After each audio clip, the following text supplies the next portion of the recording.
I'm Richard Hale, and I'm joined today by Andrew Gibbons.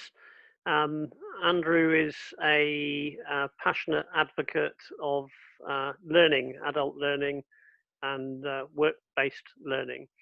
And I'm going to have a discussion, Andrew, about the subject of particularly continuing professional development, or CPD, as it's called, and interested to hear your views on this.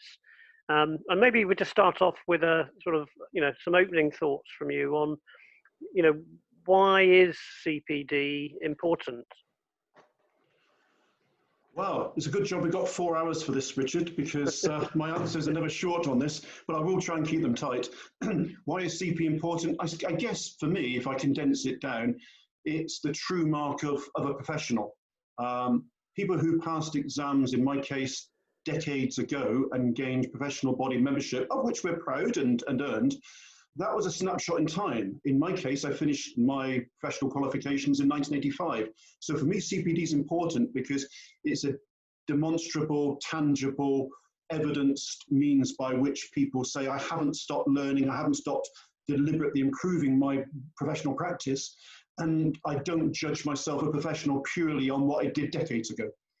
Okay, so that's interesting. Does that mean, if we look at the words and the words continuing professional development and what you said about your experience as a professional and once you qualified and beyond, is this something that is essentially for the professions, CPD? Oh, well, that's a good question. I guess it is in a way because we should be compliant, we professionals, of which there are 10, 15 million with crossover professions in the country. A lot of engineers are professionals in 5 or 6 areas. So there are a heck of a lot of professional people out there. So yes, it's a compliance procedure at heart.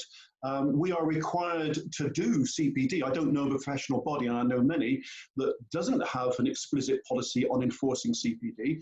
So we professionals should be doing what it takes to comply with, very often, the unenforced codes of practice of professional bodies. Okay, so those are quite strong words. The words, enforcement and compliance. And, that then is how you see that's the heart of CPD. That's why we do it. I think it could be seen that way by a lot of people. I'm a bit different to most in that I treat that requirement, and I'll go as strong as to say that word, requirement of membership, continued membership of professional body.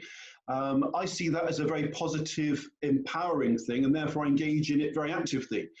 I suspect there are many more people than me that see it as an irritating, easily bypassed process that really they'd rather not be bothered with because all they are is a passive member of a club which they joined decades before and don't want to do anything afterwards.